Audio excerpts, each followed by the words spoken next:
এই দেখো, আমি কাচকি মাছের আজকে চচ্চড়া কিভাবে করব সেটা তোমাদের দেখাবো।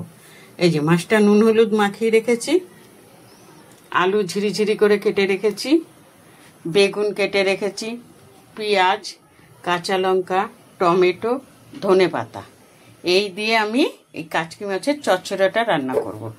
ঠিক আছে, তেলটা ভালো করে গরম করে নিয়েছি, এবার মাছগুলো দিয়ে দেবো।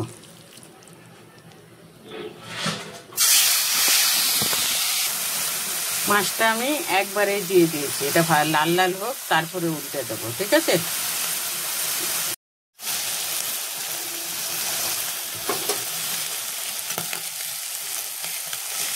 এক পিঠ হয়ে গেছে, এবার এটাকে উল্টে দিই।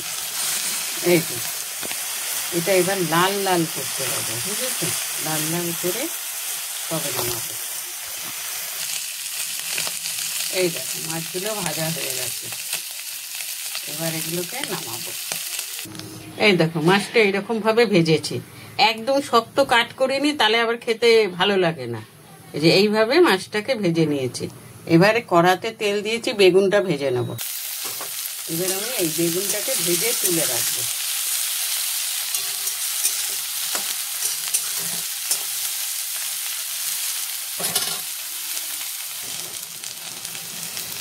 এই দেখো বেগুনগুলো ভাজা ভাজা হচ্ছে, এবার এটা নামাবো। সোমবারে দেব কালো জিরে, তারপরে দেব পেঁয়াজ,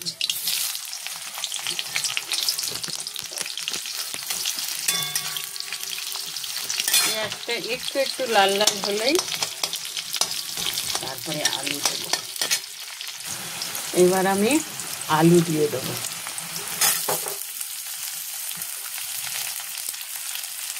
আলু আর কাঁচা লঙ্কাটা দিয়ে দিই একসাথে, দুটো ভাজা ভাজা হবে।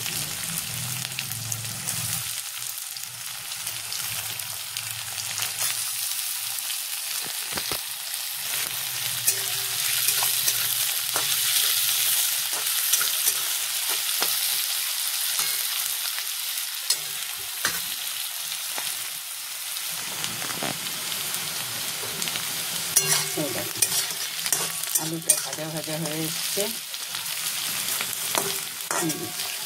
এবার দেব টমেটো, টমটম দেবো গো, টমটম। এই টমেটো দিচ্ছি।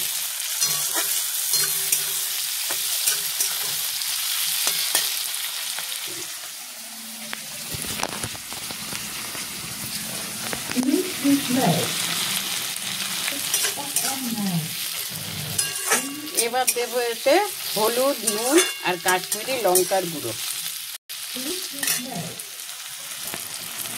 এই দেখো হলুদ দিয়েছি, নুন দিয়েছি, নুন গুঁড়ো দিয়েছি। এক হাতে করি তো, বুঝতেই তো পারছো, যার জন্য দিয়ে তোমাদের দেখালাম। এটাকে এবার আমি ভালো করে ভাজা ভাজা করবো।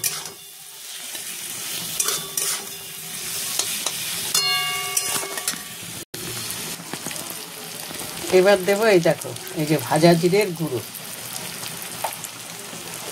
ভাজা জিরের গুঁড়োটা আগে দিলাম এই কারণে, তাহলে সব কিছুর সাথে মাখবে। ঠিক আছে,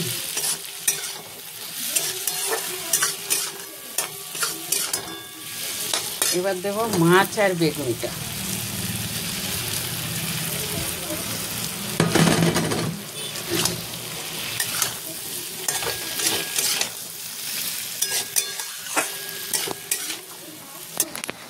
এই দেখো এই সামান্য একটুখানি জল দেব, দিচ্ছে এই কারণে, তাহলে এটা মাখা মাখা হবে। ঠিক আছে, এই মাছটাকে জল না দিলেও চলে, তবুও আমি একটুখানি দিলাম। এই দেখো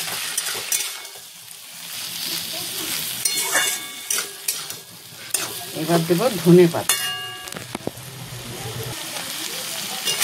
ধনে পাতা দিয়ে দিলাম। এবার এটা একটুখানি গ্যাসে বসিয়ে রাখবো, বেশি না। সবই তো সিদ্ধ হয়ে গেছে, একটুখানি বসানোর এটাই কারণ, তাহলে মশলাটা সব কিছুর সাথে মাখবে। এই দেখো বন্ধুরা, মাছটা হয়ে গেছে। ঠিক আছে, সুন্দর হয়েছে মাছটা। এবার আমি মাছটা নামাবো। এই যে আমার মাছ রান্নাটা পুরো কমপ্লিট হলো।